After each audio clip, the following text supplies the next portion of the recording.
কচু এভাবে হালকা সিদ্ধ করে অথবা ভাপিয়ে যদি আমরা একটি এয়ারটাইট বক্সে করে ডিপ বা ফ্রোজেন করতে পারি, তাহলে রান্নার সময় অনেক ঝামেলাই কিন্তু এড়ানো যায়।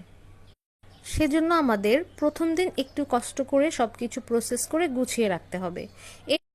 এখানে কচু শাক, তারপর কচুর ডিগ্গা এবং বড় কচুগুলোর মেইন যে নিচের অংশটা থাকে সেগুলো আলাদাভাবে সুন্দর করে কেটে ধুয়ে তারপর এগুলো ভাপিয়ে নেওয়া হয়েছে।